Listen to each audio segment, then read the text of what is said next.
அனைவருக்கும் பிரபஞ்ச வணக்கம்.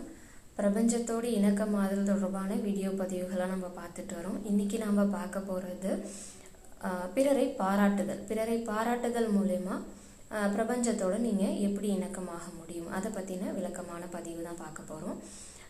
இப்போ உங்கள் கண்ணு முன்னாடி யாராவது ஒரு நல்ல செயல் செய்கிறாங்க, ஒரு சாதனை புரியுறாங்க, ஏதாவது ஒரு நல்ல விஷயம் சொல்கிறாங்க அப்படின்னா நீங்கள் உடனே அவங்கள பாராட்டணும். எல்லாரும் இருக்காங்களே எதாவது நினச்சிப்பாங்களோ, நம்ம பாராட்டுறதுனால அவனுக்கு கர்வம் வந்துருமோ, அந்த மாதிரியான எண்ணங்கள்லாம் உங்கள் மனசில் இருந்தால் கூட அதை தூக்கி போட்டுருங்க. அந்த மாதிரியான எண்ணங்கள் வரக்கூடாது. பாராட்டணும். பாராட்டுதல் அப்படின்றது எல்லார் முன்னாடியும் பல நபர்கள் முன்னாடி நீங்கள் பாராட்டும் பொழுது அந்த ஆன்மாவானது மிகவும் மகிழ்ச்சி அடையும். சரிங்களா?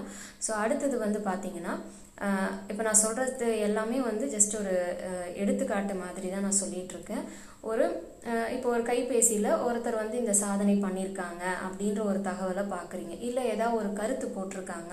ஸோ அது ரொம்ப நல்லா இருக்குது அந்த கருத்து, அதனால் பல பேர் பலர்கிட்ட பல நல்ல மாற்றங்கள் நிகழும் அப்படின்னும் பொழுது அதை நீங்கள் பாராட்ட செய்யணும்.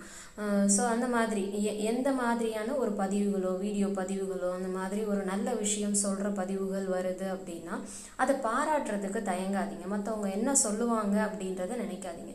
ஏன்னா உங்கள் ஒவ்வொரு செயலையுமே பிரபஞ்சம் பார்த்துக்கிட்டு இருக்காங்க. ஸோ அந்த மாதிரி இருக்கும் பொழுது நீங்கள் இந்த மாதிரி பல பாராட்டுதலை மனமுகந்து நீங்கள் செய்யும் பொழுது உங்களை சுற்றி ஒரு நல்ல சூழ்நிலையை உருவாக்கி கொடுத்து உங்களை பிறர் பாராட்டும்படியான சூழலை இந்த பிரபஞ்சம் ஏற்படுத்தி கொடுக்கும். ஸோ அப்போ உங்களோட இணக்கமாக ஆரம்பிச்சிருவாங்க அப்படின்றது தான் இதோட அர்த்தம். சரிங்களா? ஸோ அப்போ நீங்கள் பிறரை பாராட்டும் பொழுது மனமுகந்து நீங்கள் பிறரை பாராட்டும் பொழுது உங்கள் ஆன்மாவும் மன மகிழ்ச்சி அடையுது. நீங்கள் உங்கள் பாராட்டை ஏற்கிறாங்க இல்லையா, அவங்களோட ஆன்மாவும் மகிழ்ச்சி அடையுது. அந்த மாதிரி இருக்கும் பொழுது பிரபஞ்சம் ரொம்ப ஆனந்தப்படுவாங்க. ஸோ உங்களோட ஈஸியாக இணக்கமாயிடுவாங்க. ஸோ பாராட்டுங்க, நீங்களும் பாராட்டை பெறுங்க. நன்றி, வணக்கம்.